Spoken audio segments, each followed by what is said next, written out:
자, 배우고 행동하며 가르치는 LDT 리더십. 벌써 이제 33강째입니다.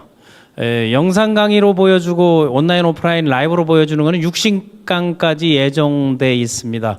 21강에서 40강까지는 실질적인 리더들의 그 특질 연구 사례, 그리고 어떤 삶을 살면서 우리가 어떤 것들을 배워야 하는가에 대해서 함께 하고 있습니다. 일본으로 이제 넘어왔습니다. 지난 32강에서는 후시엔이라는 14억 중국인들의 장사의 신이라고 불리는 후시엔, 그 동시대를 살았던 그 일본의 근대화, 메이지 유신이죠. 그 메이지 유신 그 근대화의 그 주역들 중에 그들을 이끌고, 그리고 근대 일본의 불멸의 멘토라고 불리고 있고, 또 한국 사회에서는 두 가지 평이 있죠. 뭐 타라론, 정한론, 뭐 이런 여러 가지. 또 하나는 또 한국에 있는 깨어 있는 그 갑신정변 세력들, 그들의 이제 멘토이기도 하고, 지금도 이제 학계나 문학계, 저술, 계몽 활동에서는 그 명성을 다 하고 있는 후쿠자와 유키치입니다. 그래서 후쿠자와 유키치를 근대 일본의 계몽 리더 또는 뭐 불멸의 멘토, 또 심하게는 어떤 뭐 위키피디아 이런 데는 또 만행짜리 얼굴마다 뭐 이렇게도 이제 비하하는 그런 경우도 있는데, 우리가 항상 얘기하지만 그 역사에 있어서 그 앞에 과거의 많은 것들을 학습하고 배울 필요는 없다. 여러분들은 일의 현장에서 비즈니스를 하면서 나에게 도움이 되는 리더십, 그리고 나에게 도움이 되는 학습, 그리고 행동 뭐 방침이라든가 행동 요령, 또 하나 사람들을 어떻게 이끌고 가르칠 것인가 하는 좋은 것들만 배우면 된다. 또한 리더는 이 좋은 리더 있고 나쁜 리더 있지만 사람을 이끄는 데는 어쩌면 거짓말하는 리더가 더 강력한 리더십을 발휘하는 경우들도 역사 속에서 왕왕 있습니다. 아시아권에서 뭐 전 세계권에서 그 리더십 하게 되면 항상 역사 공부를 하게 되는데, 저는 항상 여러분에게 비즈니스에서 필요한 거는 산업혁명 이후의 리더들만 나라별로 한두 명씩만 우리가 학습하고 공부해도 여러분 살아가는 데는 큰 도움이 될 거라고 봅니다. 후쿠자와 유키치는 1835년생이죠. 1835년 바로 이 또래, 이제 한 살 뒤가 그 앞에서 얘기했던 일본의 그 가장 존경받는 리더라는 사카모토 료마가 아마 36년생이고, 또 한국 조선 총감을 하고 일본에서 총리를 4번 했던 우리 한국민들에게 있어서는 원흉이라고 할 수 있는 이토 히로부미가 1841년생. 세계에 있는 영어들을 그 일본식으로 컨셉 정리를 한 거는 지금도 우리가 쓰고 있는 게 후쿠자와 유키치가 이제 만들어냈던 용어, 개념들을 쓰고 있으면서, 후쿠자와 유키치 하게 되면 얼굴은 저기 많이 본 얼굴인데 했더니 이 장면을 보니까 여러분 이해가 되죠. 바로 일본 만행짜리의 그 표지 인물이기도 하고, 또 일본에서는 근대 일본의 불멸의 멘토다, 근대화의 의식 계몽, 철학, 저술, 또 저자로서도 일본에서 베스트셀러, 그 당시에 1870년대 당시 일본에서 책을 내가지고, 일본 인구가 한 3천만에서 3,500만 정도 될 때인데, 그 났던 책이 그 학문의 권장이라는 책은 300만 부 이상이 팔렸거든요. 그러니까 저술가로서도 큰 역할을 했는데, 한 가지 LDT 리더십에서 우리가 다루고 있는 것은 그 메이지 정부의 그 신강요로서 많은 제안을 받았는데 정치의 뜻을 두지 않고 가르침의 뜻을 뒀던 거는 본받을 만한 그런 내용이라고 볼 수 있습니다. 그리고 이 메이지 때부터 지금까지 그 학자로서, 저술가로서, 계몽가로서, 교육자로서 이제 존경과 이제 사랑을 받고 있고, 또 이제 한 면에서는 그 1만행짜리 그 표지 얼굴 마담이라고 하고 있는데, 그것도 2024년에 이게 1984년도 모델이 되고 2024년에 이게 바뀝니다. 그 인물이. 그런 것들이 일본이 지금 그 정치적 상황들에 있어서 일종의 이제 곤주 같은 것도 있고, 또 하나는 보란 듯이 그런 심보들이 그 화폐에 이제 나타나고, 제가 이순신 장군 얘기할 때도 이순신의 초기에 나왔던 초상 얼굴을 용맹스럽고 그런 거를 온순하게 바꾸는데도 또 한 몫을 했지만, 여기 이제 지금에 보게 되면 시부사와 H라고 2024년부터 만행짜리의 신권에 나올 모델이 바로 시부사와예요. 시부사와 H는 누군가 하면요, 우리나라 경제 수탈의 아주 대표적인, 한반도 경제 침탈의 대표적인 거고, 한국에 뭐를 냈는가 하면 경성전기 사장을 했던 사람이에요. 경성전기가 지금의 한국전력이에요. 그러니까 한국의 그런 거를 언제 정해졌는가 하게 되면 나중에 얘기하겠습니다만, 엊그제 결국에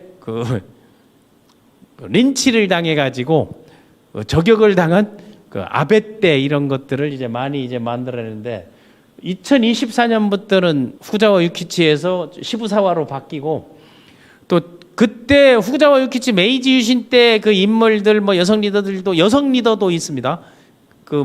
또는 이제 또 소설가도 있고 문장가도 있고, 그런데 여기에 이제 보이는 천행짜리에 옛날에 나왔던 게 이제 이토 히로부미였냐. 이토 히로부미가 2004년까지, 그러니까 우리나라 노무현 정권 때 이제 소설가로 여기도 이제 바뀌었습니다.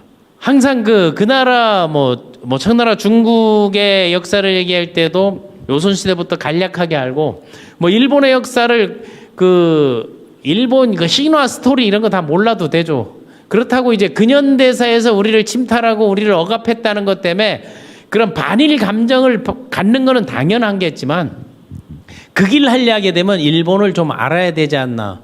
그래서 일본은 전국 시대 때, 전국 시대는 싸움 시대잖아요. 세력 싸움만 하고 있을 때, 그때 대망이라는 소설 하나로 이제 일본을 보게 되면 개화기 때는 문명론의 계략이라든가 아니면은 학문의 권함 이런 일본에 나와 있는 후쿠자와 유키치가 써 있던 그런 학습 방법이나 지금의 정리해 놓은 것들도 있지만, 대망 시리즈 하게 되면 한국민들이 이제 많이 읽고 그랬으니까 이 전국 시대의 3대 리더 오다 노부나가, 다음에 도요토미 히데요시, 다음 도쿠가와 이에야스, 이 이제 세 명의 리더십 비교를 많이 하잖아요. 지난번 사카모토 료마 할 때도 잠시 얘기했습니다만은 새가 울지 않으면 리더십 스타일을 비교할 때, 새가 울지 않는다게 되면 오다 노부가는 바로 현장에서 죽여버린다고,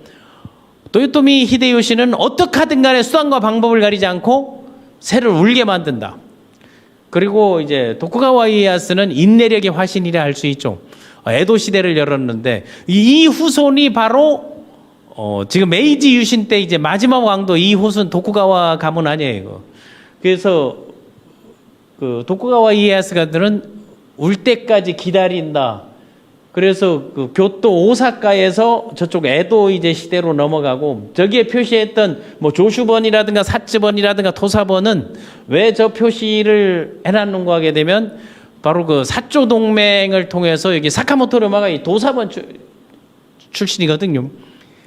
거기에서 소위 말하는 조슈번 출신, 조슈번에서 지금 야마구치현에 있는 아베, 아소, 이런 극우 세력들 정치, 그 계보가 지금도 기시다 지금 일본 총리도 다 그 계보라 볼 수 있고, 사스번에는 상당히 기질을 가진 사무라이, 그런 라스트 사무라이의 주인공들이 나오고 있고, 바다 항해 외국과의 일전을 불사하고 두 개가 있었던 그 지역이 사카모토 로마의 중재로 동맹을 하면서 선중 8선 8가지 얘기를 하면서 입헌군주제가 넘어갈 때, 그때 이제 실무로 쫓아다니던 시다바리 했던 게 바로 이토 히로부미죠.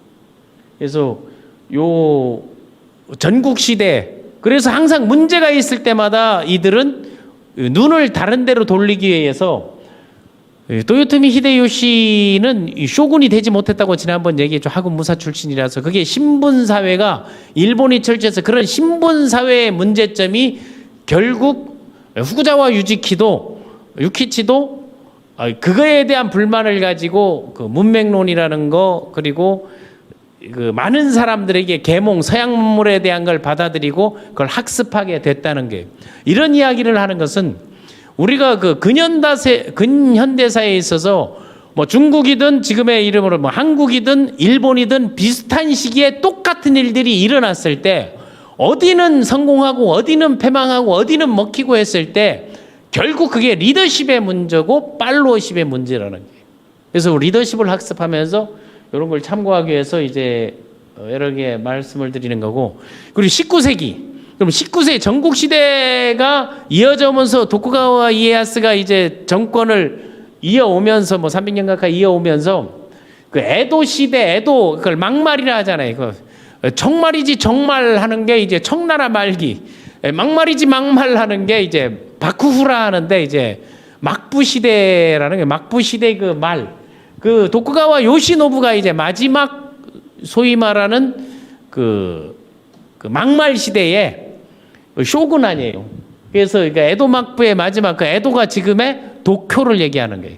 이게 교토 오사카에서, 오사카 쪽에서 이제 도요토미 히데요시 뭐 성을 쌓고 그런 그 뭐 구마모토에도 가게 되면 그 기토 다카요시인가요? 그 구마모토의 성, 뭐 오사카 성, 뭐 도쿄 성들을 우리가 이제 많이 가서 여행 갔을 때 보는데, 그들이 자기들을 지키기 위해서 어떻게 그런 건축 기술을 만들고 했는 것들도 뭐 재미삼아 보는 것도 이제 괜찮을 것 같습니다. 그래서 여기에 보게 되면 그 지난번 사카모토 로마 할 때도 여러분에게 이제 설명을 했는데, 그 일본인들이 그 기질이나 이제 정신들을 보게 되면 꾸준히 그게 연명해서 이어오면서 그 맥락을 이어지고 있습니다. 중국도 마찬가지. 근데 우리나라에서 보게 되면 뭐가 꾹 이어오고 있는, 나쁜 것만 제대로 이어져 가고 있죠. 뭐 친일파 후손들이 쭉 간다든가, 그 또 진보들은 또 분열을 한다든가.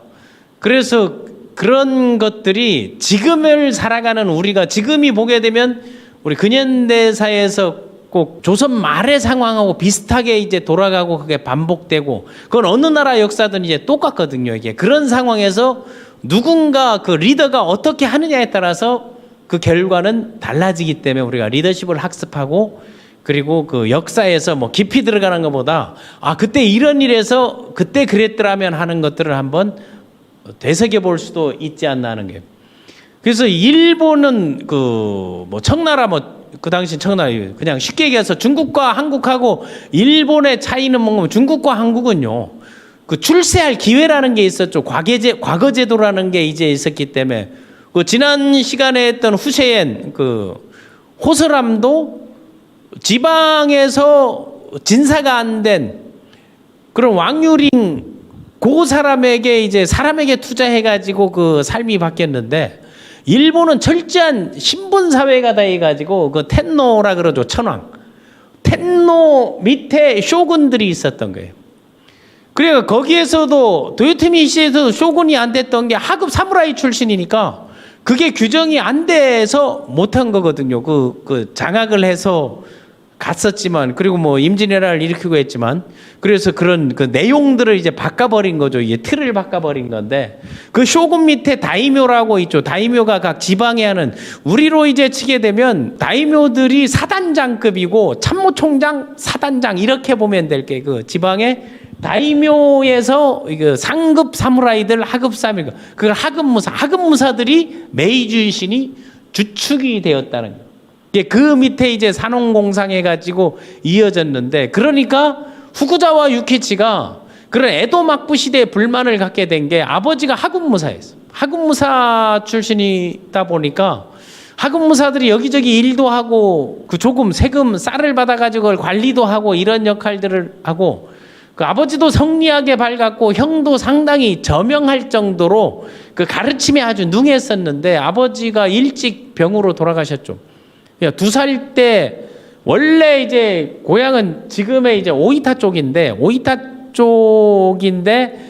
그 중심이 그 쌀들을 주로 받다 그 구라야시키라 그러는데, 그게 그 창고형 그 농산물 그 선물 시장이에요. 중개, 경매, 도매 시장으로 보면 되거든요. 거기에 회계하고 그 창고 관리를 맡았던 게 바로 아버지죠. 아버지 후쿠자와가 그걸 맡으니까 거기에서 갔을 때 오사카에서 태어났고 원래 고향은 지금의 그 오이타 그 나카스 그쪽이거든요. 뭐 직접 이제 가보기도 했는데 나카스에 가게 되면 그 일본의 근대화 흔적들이 그 동상도 있고 이제 많이 있고 옛날에 이제 살았던 고향 집들을 다 복원해 놓기도 했는데 거기에서 2살 때 돌아가시니까 가족과 함께 다시 이제 고향으로 되돌아옵니다. 그래서 태생은 낳기는 오사카에서 낳지만 원래 이제 고향은 그 나카스 그 지금의 그 오이타현이라고 이제 보면 됩니다. 그래서 그 표시 뭐 조슈번의 이제 대표적인 이제 보게 되면 요시다 쇼인을 가장 존경한다고 29살에 죽었거든요.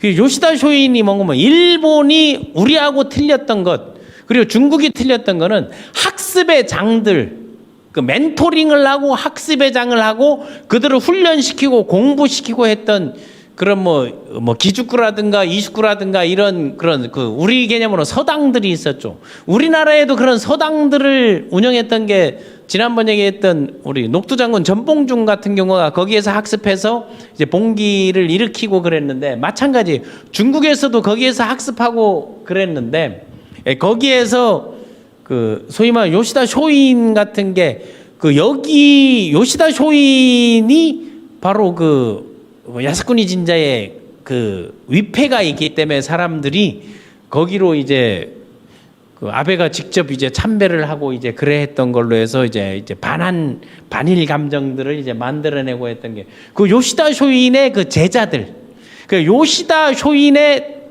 제자 중에 그 제자의 외손자가 이번에 이제 죽은 그 아베 수상이에요. 아베 수상 가문이 그렇게 보면 되고 저기 사이고 다카모리 이거 사스마현 여기에 있는 거기 뭐 이제 사카모토 로마 여기 보면 뭐 가스가이 슈가에 나오고 후쿠자와 유키치가 저 오사카 지역에 이제 갖다 놓는데 이토 히로부미나 뭐 기도 다카요시 이런 사람들이 다 그 메이지 유신의 3인방 4인방 했던 사람들입니다.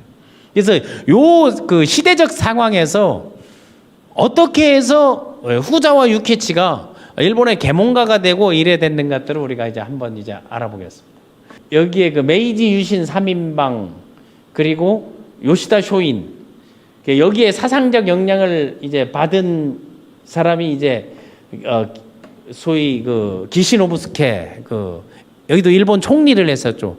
거기에 이제 외손자가 이제 아베 신조고 또 하나 이제 오쿠부 도시미치 메이지 유신 3인방이라고 할 수 있는데 그 여기에 그 손자 사위가 그 요시다 시게루 일본 총리하고 또 외손자가 그 아소다로 일본 총리를 했던 그러니까 여기가 보게 되면 그 오쿠부 도시미치가 사스번 쪽에 이제 출신일 거예요. 거기에 뭐 사이고 다카모리 사초 동맹을 통해 가지고 그 역할을 누가 했다?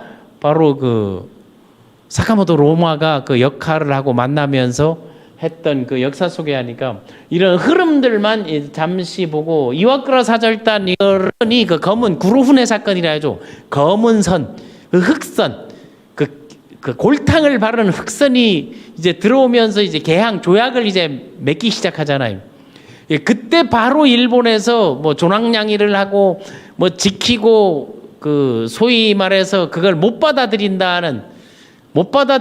하는 것들을 사카모토 료마도 그 입장인데 나중에 그 서양 문물을 받아들인다로 바뀌었거든요. 그 시대적 상황에 따라서 바뀌었고 또 중국에서는 양무파가 있었잖아요. 그 양무파의 그 후원과 지원을 하면서 그 나중에 그 이홍장은 이제 한국에서도 큰 역할을 하고 이제 이 청나라에서 큰 이 세력으로 이제 한국에 들어오고 했는데 뭐 그런 것들을 여러분 틈틈이 여러분 사건별로 하나씩 보면서 그 개화를 하는데 한국의 개화파들이 있었죠. 한국의 개화파들이 바로 그 개화파들이 정신적 지주에서 멘토였던 게 바로 후쿠자와 유키치라는 사실입니다. 그래서 그 후가다와 유키치 그 일본의 근대화 멘토의 그 런두티치 배우고 가르치고 이 계보를 보게 되면 후가다와 유키치하고 이토 히로부미는 동시대에 거길 들어갔는데 히로부미하고 후가다와 유키치는 뭐 정치적 라이벌이라고 했는데 후가다와 유키치는 정치를 해본 적이 없습니다. 교육 계몽 그 활동을 하면서 이제 학교를 만들었죠. 그 학교가 학습 훈련했던 그 네덜란드를 교육시켰던 그 란학숙이라는 게 있었는데 그거를 게이오 기죽구로 바꾸면서 지금의 그게 1958년도에 만들었는데 지금 일본 사립의 이제 명문이신 게이오 대학 설립자가 바로 후구자와 유키치예요. 그래서 후구자와 게이오 대학에 이제 처음에 밀항했다가 다음에 소위 말하는 그 통신사로 갔던 사람들, 사절단으로 갔던 사람들하고 그 연결을 하나하나 시키면서 게이오 대학에서도 학습하게 하고 뭐 이제 도마 뭐 사관학교에서 또 이제 농업학교에서 이런 것들에서 그 학습의 길, 문명의 길을 열어줬던 게 후구자와 유키치. 거기에 대표적인 사람들이 그 사인방이라고 할 수 있는 거죠. 아니면은 뭐 유길준, 박영용 이런 사람들이 다 금수저예요, 금수저. 머리가 좋고 이제 금수저. 박영용 같은 거는 철종의 사위 아니에요. 철종의 사위이고 또 다 지금으로 하면 사시 이제 패센 그 과거에 이제 급제해서 그 역할들을 뭐 승정원을 하고 이제 맡았던 건데 근데 이들이 나이가 그 중에서 나이가 이제 많았던 게 사진으로 보게 되면 저기 박영용하고 옆에 그 갓을 쓰고 있는 게 김옥균인데 김옥균하고 박영용이 훨씬 나이가 많아 보이는데 10살이 김옥균이 많아요. 그러니까 그 사진들이 옛날 그 사진들이 있었을 때 나중에는 다 머리 자르고 불포항에서 이제 도망가고 일본으로 그 46시간 만에 갑신정변이 실패한 그 3일 천하로 끝나잖아요. 예, 그때 그걸 살리고 도와줬던 게 바로 이온의 가쿠쿠루라고 뭐 이노우의 뭐 가오루라고도 하고 가쿠쿠루라고도 하는데 그 뭐 한성조약 이런 거에 준비하고 또 한국에 있는 그 조선의 한성순보 만드는 실무진을 했었고 그게 그 스승이 후구자와 유키치예요. 그리고 이제 후구자와 유키치 통해 가지고 여기에 보게 되면 저 빨간 선 안에 있는 뭐 윤치호, 김옥균, 박영용, 뭐 유길준, 뭐 서광범 이런 사람들이 이렇게 해서 일본의 것들을 이제 그 일본의 문명들을 받아들이고 상당히 센 개혁을 하자 했는데 그 개혁이 진짜 민중을 위한 것이냐 지들을 위한 것이냐 지금의 우리나라 여야 정당에서 개혁한다고 내놓는 거 국민을 위한 것인지 정당의 자기네 정권을 위한 것인지 한번 생각해 보면 되는 게 여야는 똑같다고 보는데 그런 것들을 했기 때문에 그게 이제 실패하지 않나 이건 내피셜이고 파라고 볼 수 있죠. 이제 청나라 그 옛날 뭐 쪼중탕이라든가 아니면 되면 뭐 쫑고판 이런 사람들이 했던 그 세력들인데 결국 이들과 그 연결을 다 시켜주고 후구자와 유키치가 이들을 누구에게 소개해 주는 거면 이토 히로부미에게 다 소개를 해줬던 거죠. 그래서 이런 그 우리의 역사 속에 그러면 저기에 뭐 샤크마 쇼잔이라든가 가스가 이슈라든가 가와다 쇼로 뭐 요시다 쇼인 일본의 스승이라고 하고 사람들을 키웠던 리더들이거든요. 팔로워들을 키우고 그들을 그 주체 세력으로 만들었는데 저기 사카모토 료마가 처음 학습했던 게 이제 샤쿠마 쇼잔 다음 뭐 가스가 이슈는 자기가 그 죽이려 갔다가 이 존양왕이 해가지고 내 얘기는 들어보라고 찾아온 사람을 설득해가지고 스승으로 받아주십시오 했던 사람이 바로 가스가 이슈예요. 그 가스가 이슈가 막부 시대에 아주 중요한 역할을 하고 저기에서 보게 되면은 그 해군 조련소를 맡아 할 때 사카모토료에게 이제 맡기고 거기에 가와다 쇼로는 누군가 하게 되면 후쿠자와 유키치에게 영어 그 존만지로하고 화가예요. 미국에 가가지고 그 우리 자사노부에 나오듯이 떠내려 가가지고 생활하가 돌아와가지고 미국 이제 좀 알고 후쿠자와 유키치에게 이제 영어도 가르쳐주고 독학으로 가르쳐주면서 현장에 일본에 6개월간 이제 같이 가서 일본에 그 미국에서 그 영어 그 사전 개념 그 미국의 국어 사전을 우리말 국어 사전을 사다가 그걸 일본어로 번역하는 작업 그러니까 세계 최초의 일령 사전을 만든 게 바로 후쿠자와 유키치하고 이 존만지로라고 이제 인터넷 존만지로가 그 가와다 쇼로가 일본 명이거든요. 그리고 그 가와다 쇼로가 누구에게 저기 있는 그 사카모토 로마에게는 그 항해술과 배 만드는 거 이런 그림 그렸던 것들을 하고 그 해군주로에서 그런 것들을 역할을 했던 게 그러니까 이제 후쿠자와 유키치가 누구의 도움으로 가스가이슈 도움으로 미국에 갈 수 있었죠.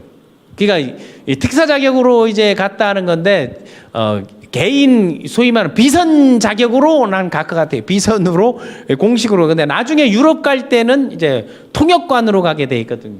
그러면 여기 후쿠자와 유키치가 어떻게 해서 그런 길을 열었는가? 어린 때 그렇게 이제 힘들었다고 하는데 그 2살 때 아버지가 돌아오고 그 10살 때 그 이거 나카무라 유키치라고 불리고 자기 외삼촌에게 양자로 들어가서 그 다다미 장롱방에서 이제 노가다도 일을 하고 이제 형이 그 성리하게 밝아가지고 이제 주변을 가르치고 그 되게 이름이 있고 아버지도 이제 성리하게 발라서 인문고전을 14살, 15살 동안에 사서삼경 그리고 뭐 춘추좌시 뭐 노장사상 뭐 노자 장자 이런 거를 완전히 마스터하고 춘추좌시 같은 경우는 거의 뭐 내용을 다 암기할 정도로 그게 그 인문학에 아주 통달을 하게 돼 있어요.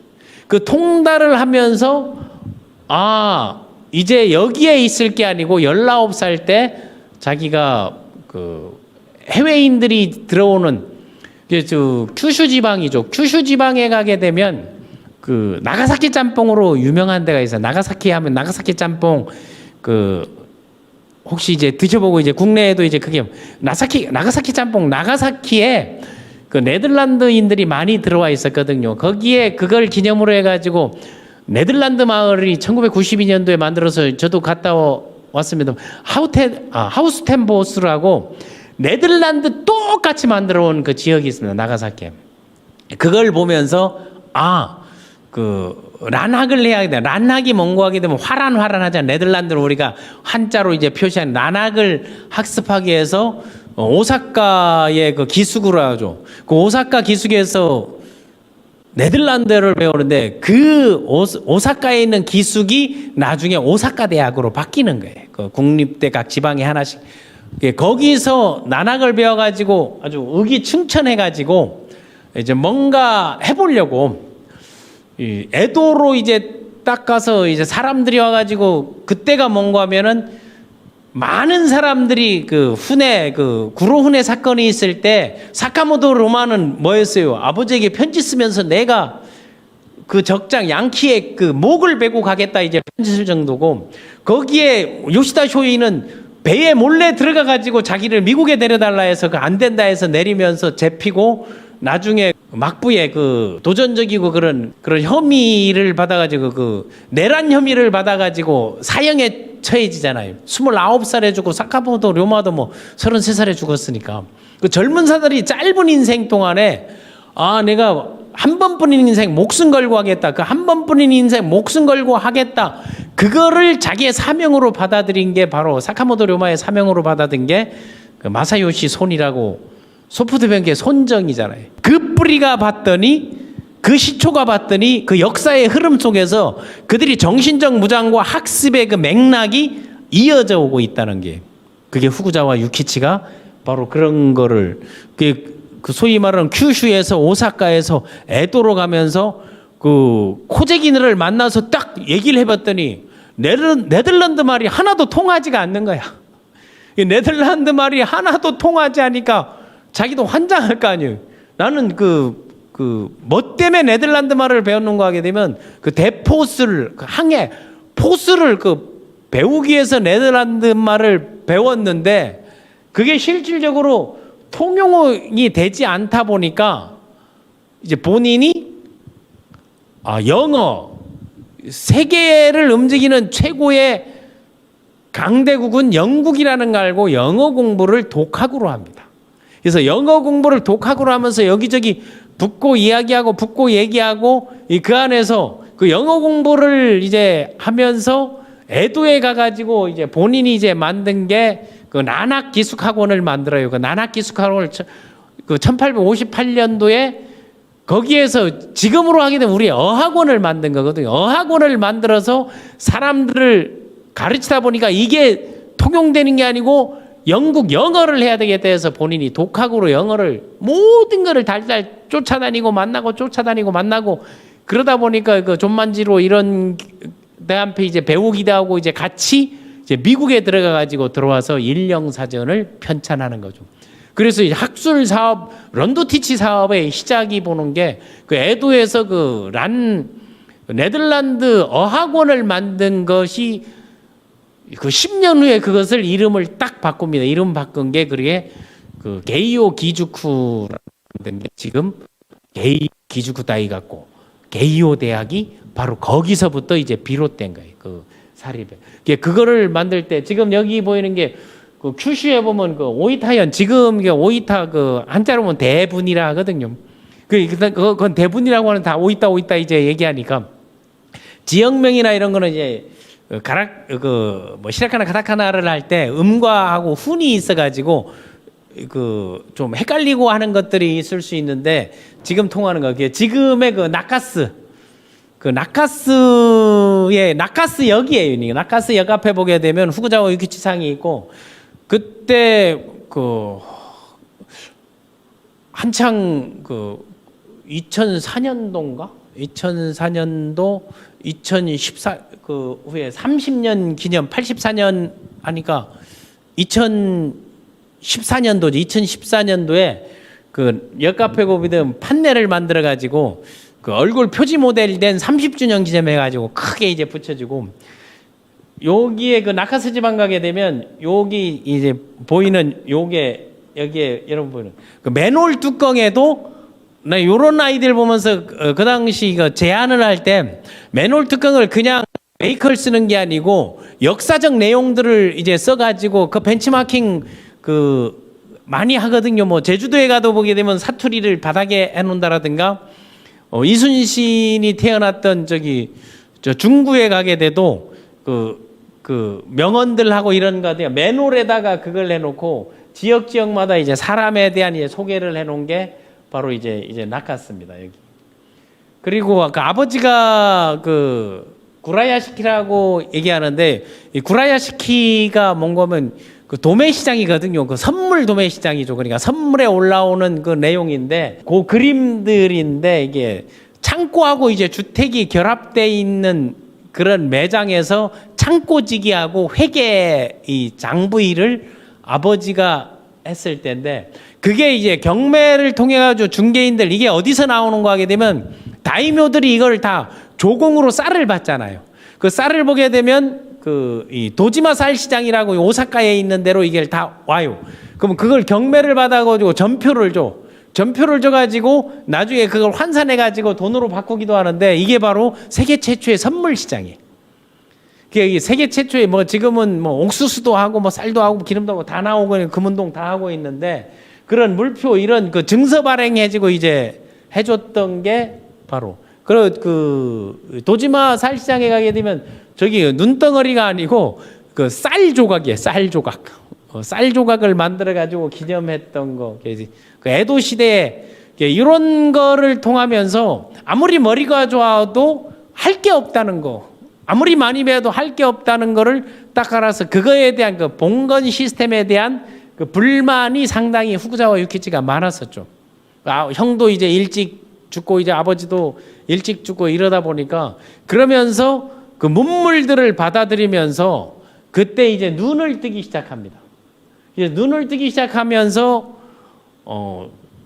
본격적으로 이제 20살 때 그 대포기술 난학을 공부해서 다음에 23살 때 네덜란드 어원을 도쿄 에도에 가서 그걸 열고 24살 때 죽자 살자 가르쳐 보니까 이게 커뮤니케이션이 안 되는 게 이제 죽자 살자 독학으로 영어를 공부하고 다음에 이제 미국의 그 가스가 이슈의 도움이 컸죠. 그 가스가 이슈의 도움으로 미국 그 뭐 이어크라 사절단이나 그 미국의 이런 그 돌아보고 그런 걸 돌면서 그 유럽에 가 있는 게 이토 히로부미도 거기에서 그 입헌 군주제 그리고 그 의회 이런 것들을 다 배워왔단 말이에요.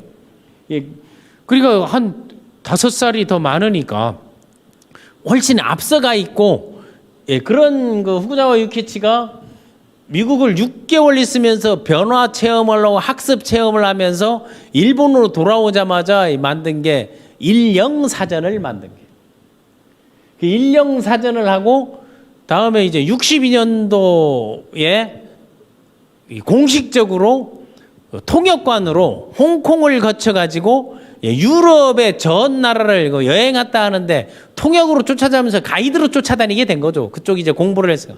그걸 쫓아다니면서 그때 당시는 통역 외교관 신분으로 한 그쪽에서 그 1년간 다니면서 외국 문물들, 그러면서 그 외국 문물들을 보면서 그걸 기록하고 찾고 이런 걸 모아가지고 빨리 이제 일본에서 사람들을 개화시켜야 되겠다, 이런 마인드, 교육의 마인드를 갖고 있었고, 성격도 호탕하고 유머러스하고 말도 거칠고, 그러니까 그 거친 말들 툭툭 던졌던 게, 자기가 이제 신문사도 언론 매스컴 만들고 학교 만들고 교육 시스템 만들고 등록금 받고 이런 것들, 그러니까 게이오 대학이 일본 최초로 수업료를 받은 학교예요.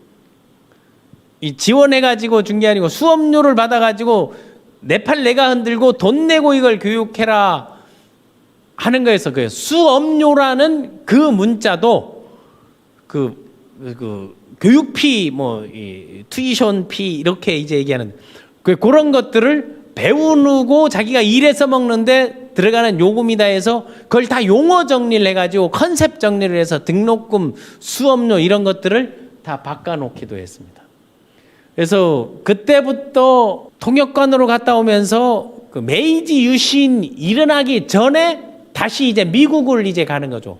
미국에 가 있으면서 그 서양 사정이라는 책을 시리즈로 계속 이제 펴냅니다. 그래서 그런 책들을 내서 계몽운동하고 학습하고 공부하고 찌라시 돌리고 이런 것들을 많이 했죠. 그 후쿠자와 유키치가. 그러면서 하나하나 이제 개념 정리들을 만들어냈던 거예요.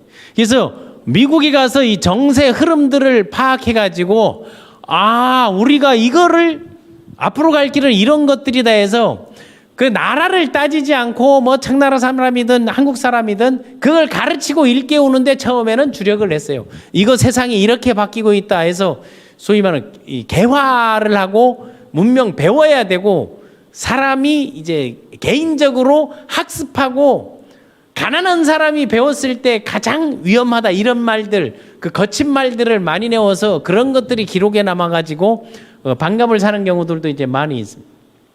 그래서 68년도 그러니까 메이지 유신 이후에는 한 번도 해외에 나간 적이 없어. 그 전에 3번 나가면서 그 기간이 한 2년, 한 4, 5개월 정도 그 기간 동안에 싸그리 보고 느끼고 뭐 했던 것들을 하나씩 그래서 가르치는 사람들 보게 되면 그 프레임, 관찰력이 아주 뛰어나다는 거죠. 그거를 들어와서 바로 68년도에 그 33살 때 남들은 다 그 메이지 신정부에 들어갈 때 자기는 가르치는 사람, 교육자가 되겠다 해서 그걸 다 거절합니다. 거절하고 난 다음 그 네덜란드 어학원을 게이오 기주쿠라고 이름을 변경하고 이제 언론, 교육, 계몽 이 운동들을 합니다. 그래서 1870년 37에 그 학문의 권장이라는 그 학자들이 이제 많이 이야기하고 그 학문의 권장의 그 말들을 많이 이용하죠.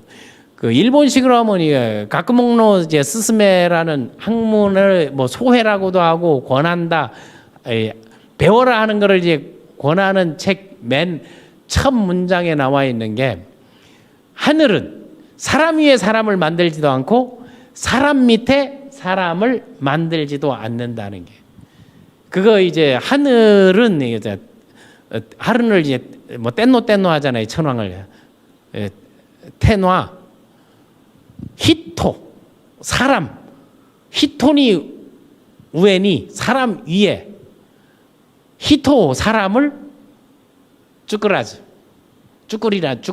만들지 않는다. 히토니 히타니 사람 밑에, 히토 쭈꾸라스 뭐 헤일인가 이래 해가지고 만들지 않는다. 이걸 제일 먼저 썼고 그 명언들을 이제 많이 남겼죠. 명언 등의 거친 명언들이 많이 있죠.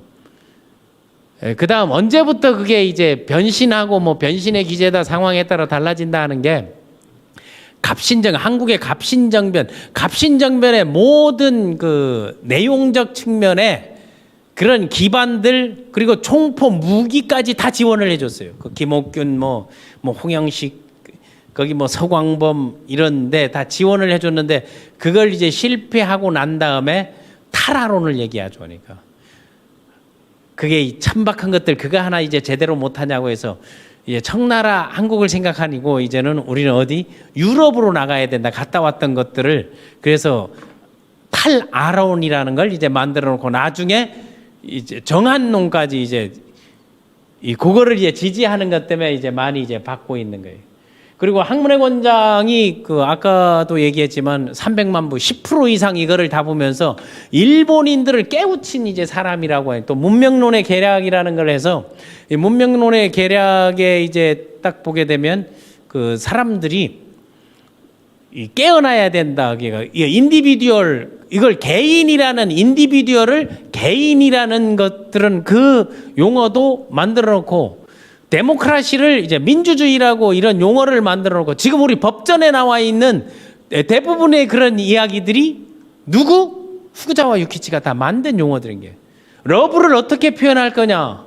그거를 러브는 그 인연이 있는 사람들이 서로 사랑하는 거다 해서 연애라는 것도 얘기했고 또 경쟁을 어떻게 하는가? 경제, 뭐 정치 이런 것들의 용어들 특히 그 미국의 이제 그 베이스볼을 보면서 베이스볼을 딱 보면서 이게 야구라고 바꾸고 유격수를 쇼스탑을 유격수라 이런 그 스포츠 용어 정치 경제 사회 문화 이런 용어들을 다 정리해낸 게 바로 후쿠자와 유키치.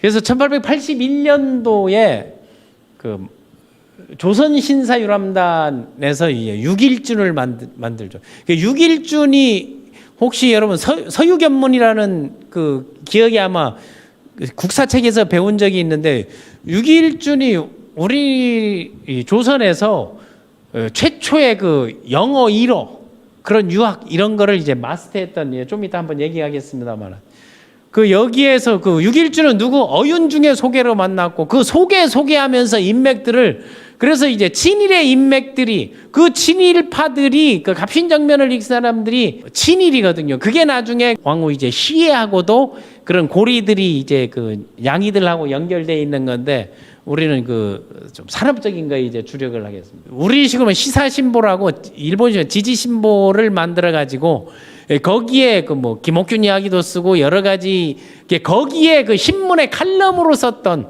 그런 내용들이 이제 지금도 이제 전해지고 여러 가지 이제 얘기들이 나오고 있는 거고 실질적으로 갑신정변 때 참여한 사람들을 그 일본 군사학교에서 그런 훈련도 시키고 이 도미에서 그 밀양에서 들어온 사람들을 게이오 대학에 다 유학생으로 만들어 놓고 거기에 뭐 김옥균 뭐 육일준 뭐 신치호 이런 사람들이 다 있죠. 85년도 그 끝나 탈화론을 갑신정변이 끝나고 난 다음 발표해서 66세에 1901년도에 뭐 그 과정들이 있지만 돌아가셨죠. 그래서 컨셉을 알면 할 일이 보인다. 그래서 이제 많이 이제 우리에도 알려져 있는 게 칠훈해 가지고 후쿠자와 유키치가 가르치는 7가지가 가르치는 거. 그게 자기 개발자들에게는 상당히 중요하고 필요한 거거든요. 그리고 책 속에서 그런 것들을 그 책 속에서 입장 변화들이 좀 있습니다. 이거 아니다 했다가 기다 했다가 그 시류에 따라서 움직였는데 그 입장을 바꿔가지고 정치에서 자기 한 자리에 한 게 아니고 세상의 흐름과 변화에서 상당히 그 민감함 트렌드에 대한 민감함을 가졌다고 LDT에서는 그렇게 표현하고 문명이나 시빌라이제이션 이런 것들도 이제 문명이라고 해서 그런 것들을 그 용어를 만든 거 뭐 민주주의 데모크라시가 처음에는 그 일본에서도 뭐라고 데모크라시 하게 되니까 이게 밑에서부터 이제 혁명이 일어나서 민주주의 사람이 주인이 되는 걸 해서 그 소위 말 봉건 체제들을 무너뜨리니까 처음에 데모크라시를 어떻게 번역하면 하극상이라고 번역했었어요. 예, 그거를 사람이 주인의 민주주의로 바꿔놓은 거라든가 뭐 베이스볼을 야구라고 하는 거, 밖에서 이제 공을 던지는 거, 다음에 프리덤 같은 거를 스스로 이제 만드는 이거 자유, 다음에 뭐 인디비들 개인, 뭐 거버먼트 이런 것들, 정부 이런 용어들이 후쿠자와 유키치가 다 만들어낸 컨셉 용어 사전이거든요. 그러니까 상당히 배우고 학습하는 사람들에게 지대한 교훈을 했죠. 뭐 수업료 이제 뭐 튜이션이라든가 아니면 뭐 컴피티션 이런 컴피티티브 이런 경쟁 아니면은 그 말하고 떠드는 스피치 하는 거를 연설 이런 것들을 그러니까 말로서 사람들이 공연한다 이런 연설 용어 정리를 했다는 것은 상당히 선구자 역할을 한 것만은 이제 분명하죠. 뭐 연애를 이제 러브를 연애라고 표현한 거. 우리가 쓰고 있는 그런 많은 말들이 후쿠자와 유키치가 다 정리해둔 컨셉에서 쓰고 있다는 거를 참고적으로 알아주고 우리의 언어들을 글로벌 기준으로 만들어 놓는다면 우리식으로 해도 뭐 호소람 해도 되는 거고 만약 후쿠자와 유키치 우리식으로 하면 뭐라고 읽어야 돼요? 이게 복석 숙일 뭐 이렇게 읽어야 되는 거 아니에요? 이게 나카사키에 가게 되면 하우스텐보스 바로 여기입니다. 너무 그 옛날 딱딱한 거를 해가지고 한번 가게 되면 하우스텐보스에 들어가게 되면 이 튜일립 그 네덜란드나 풍차라든가 이런 것들이 그대로 또 배 타고 움직이고 이제 볼 수 있는 것들이 있거든요.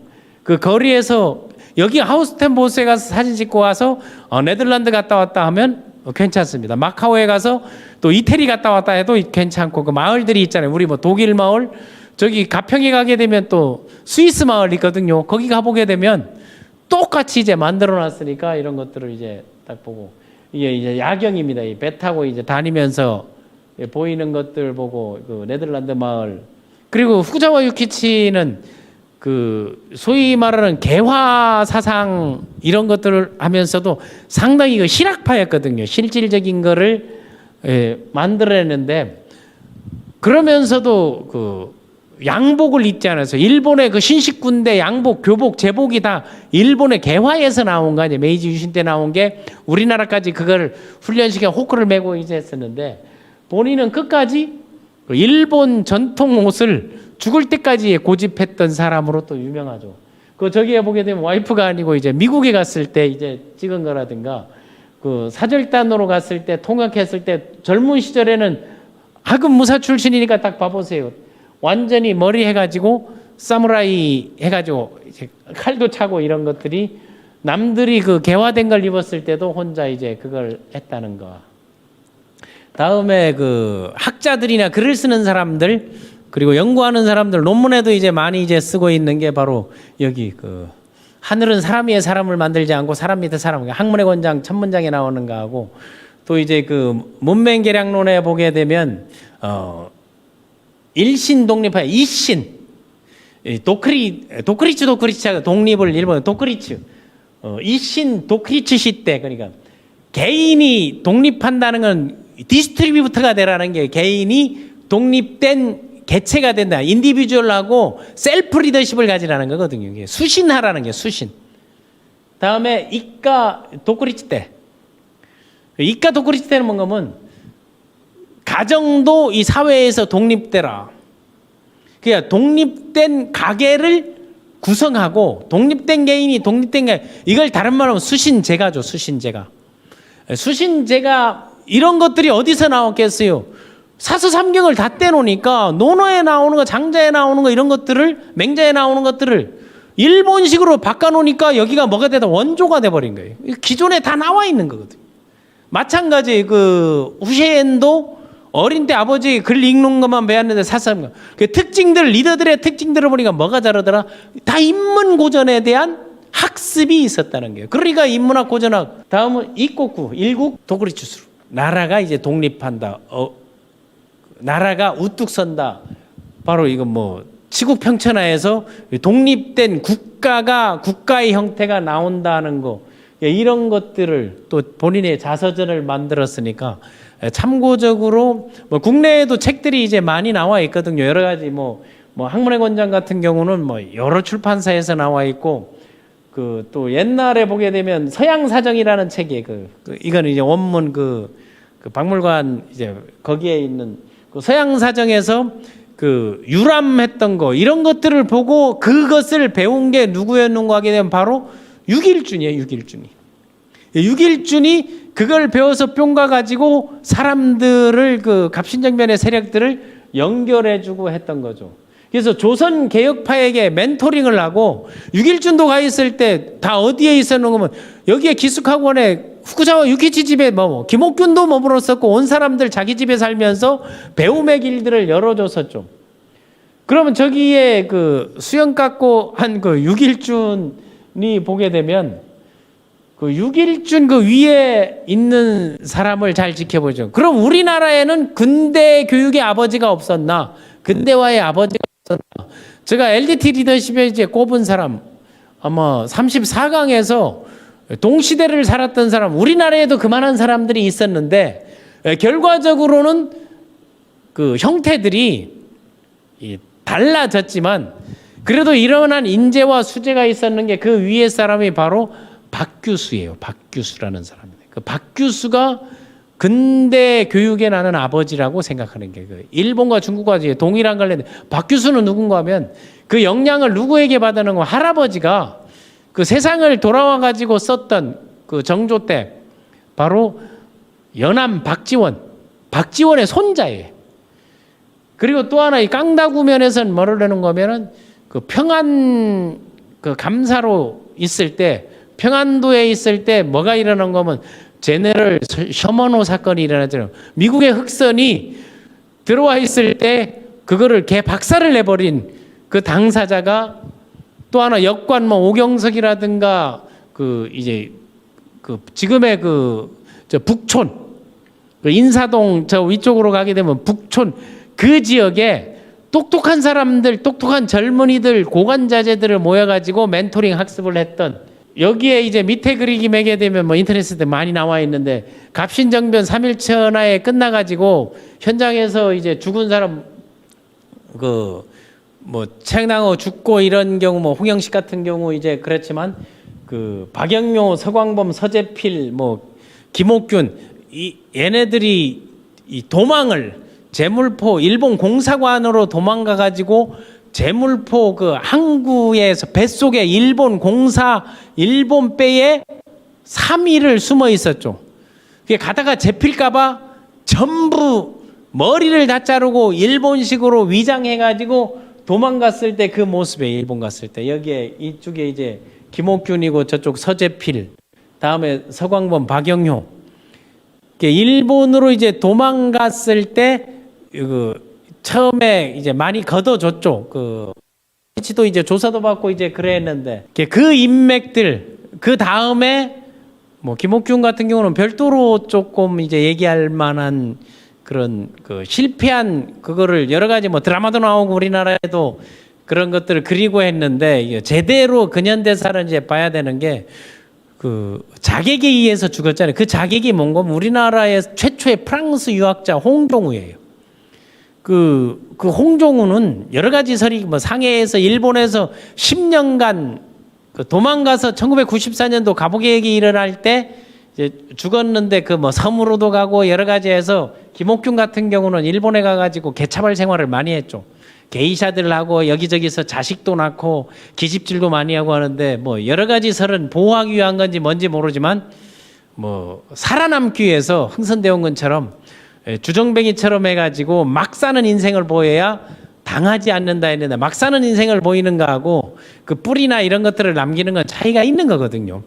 그런 것들에 있어서 상해했을 때 홍정우가 옆에 가지고 같이 움직여 가지고 상해에 가자마자 바로 이제 죽여버리죠. 그거를 키도 쬐끄맣고 155 나보다도 작아요.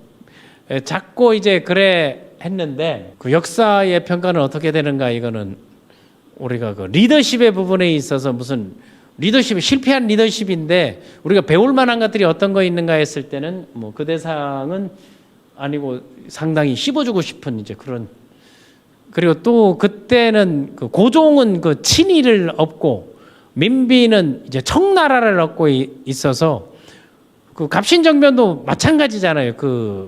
민비가 거의 도망가 가지고 변장해서 도망가고 이제 그랬을 때 우리의 역사에서 그 아픈 그 근현대사의 아픔들이 나오는데 우리는 리더십에서 이제 필요한 것들을 배우고 여기에 그 소위 말하는 그 서유견문이라는 것도 그 최초로 국한문 혼용, 그러니까 한시를 짓고 영어가 가능하고 일본어가 가능하고 이런 그 커뮤니케이션 소통에 아주 탁월했던 그게 바로 6.1준이에요.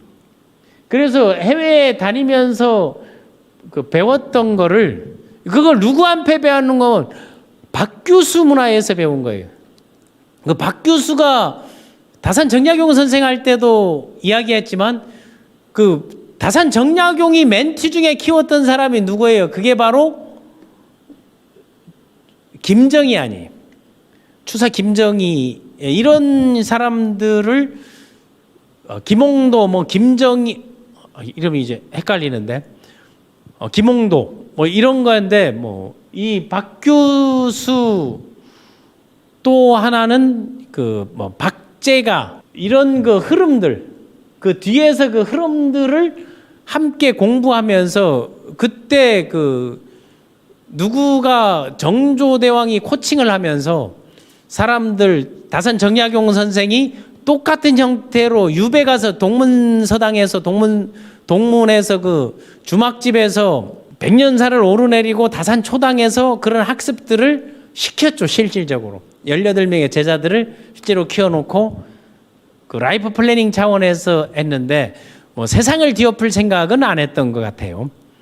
그런데 여기에 그 서유견문도 어디에서 내는고 하게 되면은 그 지지신부 한국에서는 6.1준이가 집에서 감금당하거든요. 그 감금을 당한 거를 그 당시 동문 수학했던 친구 민영이기가 생명을 보존하기 위해서 일부러 감금시켜서 남들을 못 죽이게 만들고 그때는 뭐 다 이거 내란범으로 해가지고 잡아 죽이고 해서 자객들을 일본에 보내고 그 김옥균도 이제 쫓기고 하고 박영효 같은 경우는 이제 미국으로 가고 또 서재필도 이제 미국으로 가고 또 다시 이제 돌아오고 막 그래 했거든요. 서재필은 또 미국에 가가지고 또 이제 우리나라 이제 최초로 의사 자격증을 이제 받고 자전거를 또 제일 먼저 타고 막 이런 것들도 있어서 나중에 독립협회를 만들고 이제 좀 개과천선을 이제 하는 부분들이 있었고 그 6.1준 같은 경우는 그 민영이기 누군가 하게 되면은 그 33군데 칼을 맞아가지고 민비의 그 양자로 들어온 조카거든요. 그걸 살려놓은 게 바로 알렌 선교사죠. 그 알렌 선교가 그 외과 의사인데 그 알렌 선교사가 그걸 바꿔가지고 민비의 도움으로 이런 기술을 조선에도 만들고 싶다 해서 만든 게 광해원 아니에요. 그게 이제 제중병원, 궁중 전문 병원을 하던 게 지금의 뭐가 됐다? 세브란스 병원이 그렇게 해서 이제 생겨난 거죠.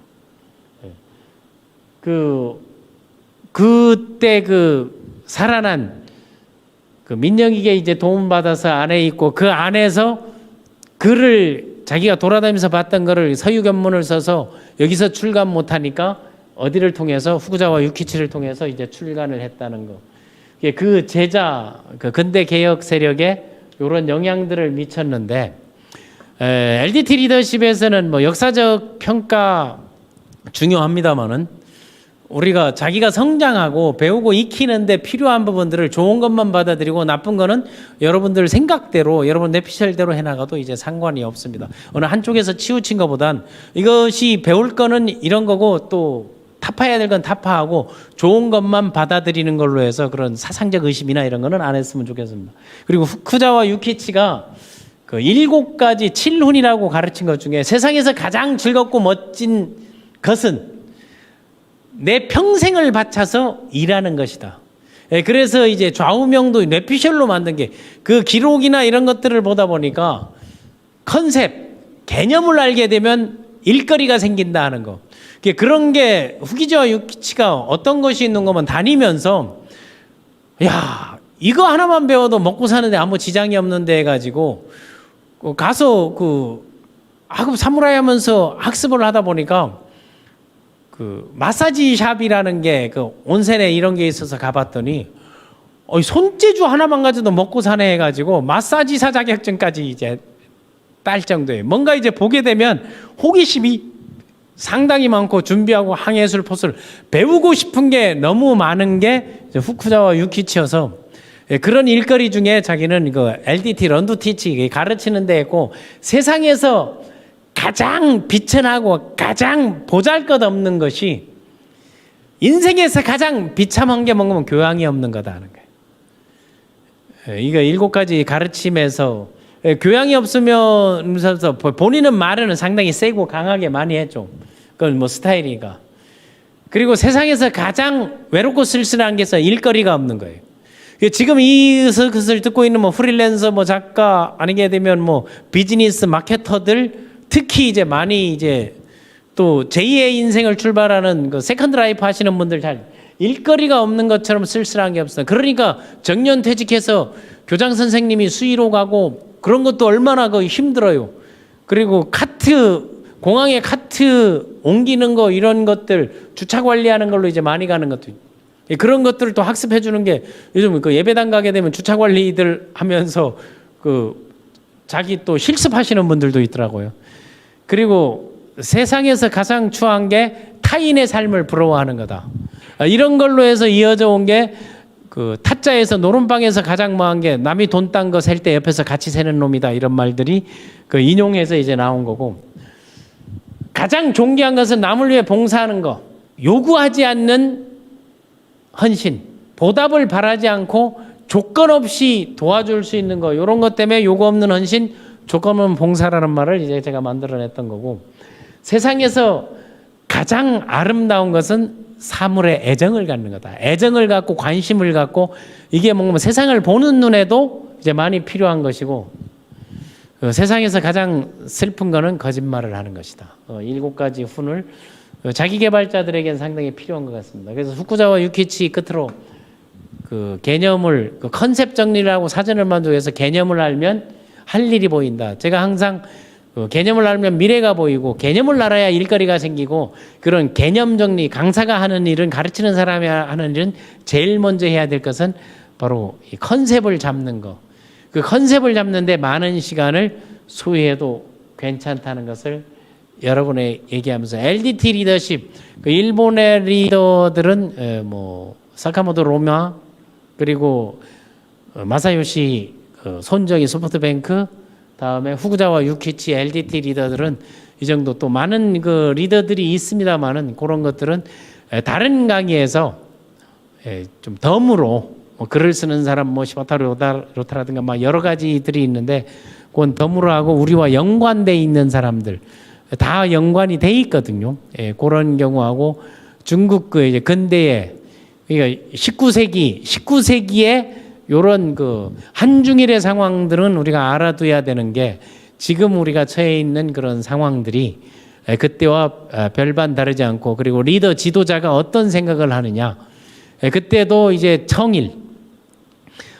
청나라파 일본파 나중에는 또 이제 그 아관파천하면서 러시아파 이래 생기면서 그 밑에 이 관료들이 어떤 행태를 보이냐에 따라 그리고 합으로부터 일어나는 그리고 가보개혁의 그런 모든 이제 골자들이 따지고 보게 되면 전부 후쿠자와 유키치가 이제 만들어냈던 그리고 메이지 유신의 토대가 됐던 것들이 그대로 이제 넘어왔었던 거죠.